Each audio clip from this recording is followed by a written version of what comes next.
Hi student, welcome to my channel. Example 11.6.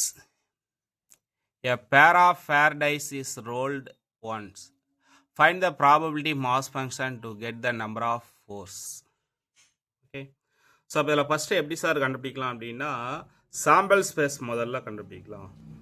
Okay, sample space எப்படி sir இருக்கும் அப்படின்னா a pair of pair dice rolls.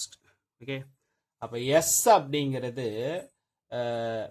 pair of fair dice அப்படிங்கிறது எப்படி sir இருக்கும் அப்படின்னா a pair of fair dice is rolled one, the probability of mass function கண்டுபிடிக்கிறோம். அப்போ sample space வந்து நமக்கு எப்படி சார் இருக்கும் நல்லா தெளிவாக கவனிச்சுக்கோங்க.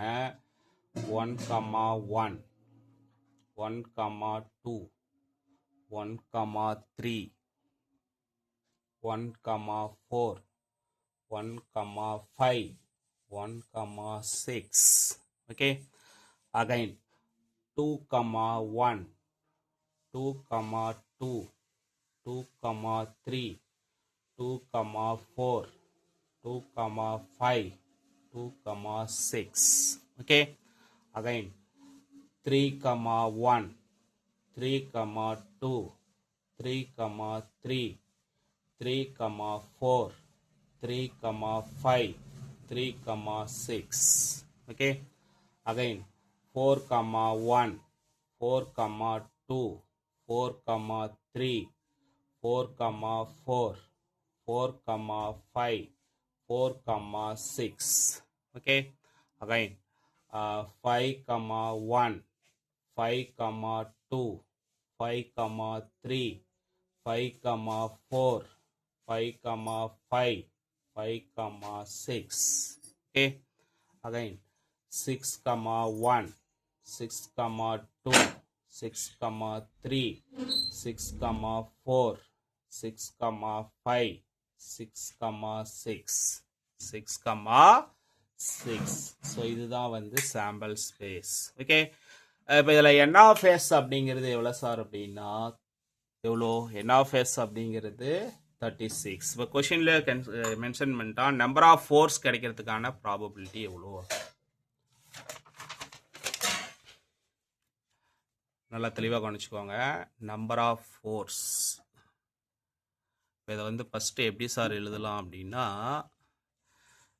எக்ஸ் அப்படிங்கிறது நான் என் ஆஃப் எஸ் அப்படிங்கிறது 36 அப்படிங்கிறது தெளிவாக சொல்லிட்டேன். ஓகே, அப்போ எக்ஸ் அப்படின்னா number of force, number of force 4 மட்டும் கிடைக்கிறதுக்கான ப்ராபபிலிட்டி. அப்போ எக்ஸ் அப்படிங்கிறது 4 கிடைக்காம போகலாம், ஒரே ஒரு 4 கிடைக்கலாம், இல்லை 2 4 கிடைக்கலாம், வேற எதுவும் பாசிபிள் கிடையாது. அப்போ எக்ஸ் ஆஃப் ஜீரோனா என்ன சார் அப்படின்னா 4ஏ கிடைக்காம போகிறதுக்கான ப்ராபபிலிட்டி. அதாவது இதில் இந்த சாம்பிள் ஸ்பேஸில் இருக்கிறதெல்லாம் ஆட் பண்ணி பார்க்கணும். எங்கெல்லாம் 4 கிடைக்குதோ அதெல்லாம் எடுத்துக்கணும். அதாவது 4ஏ கிடைக்காம போகணும். எங்கெங்கே 4 கிடைக்கும் பாருங்க பார்க்கலாம். 2, 2, 4, 3, 1, 4. ஓகே, ஸோ அப்போ இது மாதிரி ஒவ்வொன்றா செக் பண்ணணும். 2, ரெண்டையும் ஆட் பண்ணால் 4, 3, 1 என்னது 4. அதே மாதிரி 1, 3 இருக்குமே. ஓகே, இதெல்லாம் அப்படியே ஆட் பண்ணி செக் பண்ணிங்கன்னா இப்போ 4ஏ கிடைக்காம போகிறதுக்கான ப்ராபபிலிட்டி எவ்வளோ சார் கிடைக்கும் அப்படின்னா இந்த பாசிபிளில் எக்ஸ் ஆஃப் ஜீரோ அப்படிங்கிறது 25 கிடைக்கும்.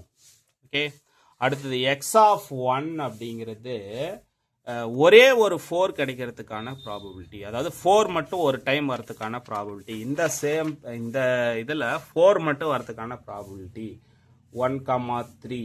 ஓகே, 3, 1, 2, 2 இது மாதிரி ஆட் பண்ணிக்கிட்டே போனீங்க அப்படின்னா 4 மட்டும் இந்த சாம்பிள் ஸ்பேஸில் எத்தனை டைம் சார் வந்திருக்கும் அப்படின்னா 10 டைம் வந்திருக்கும். ஓகே, அடுத்தது எக்ஸ் ஆஃப் 2. ஓகே, இப்போ ஆட் பண்ணால் 4 வர 2 4 வரதுக்கான ப்ராபபிலிட்டி என்ன சார் இருக்கும் அப்படின்னா சாம்பிள் ஸ்பேஸில் 1 இருக்கும். ஓகே, ஸோ அப்போ இதுலேருந்து என்ன கண்டுபிடிக்கலாம்னா தி ப்ராபபிலிட்டி மாஸ் ஃபங்க்ஷன் என்ன கண்டுபிடிக்க போகிறேன், தி probability mass function. Okay,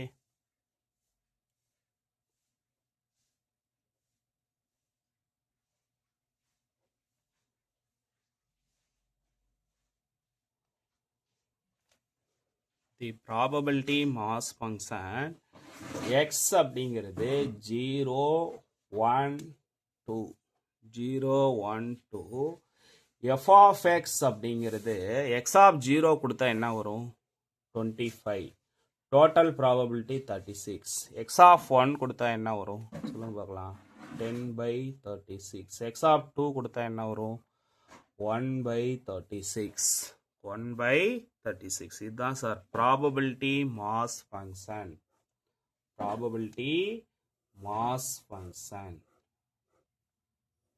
okay student thank you நம்ம சேனலை சப்ஸ்கிரைப் பண்ணுங்கள் ஷேர் பண்ணுங்கள்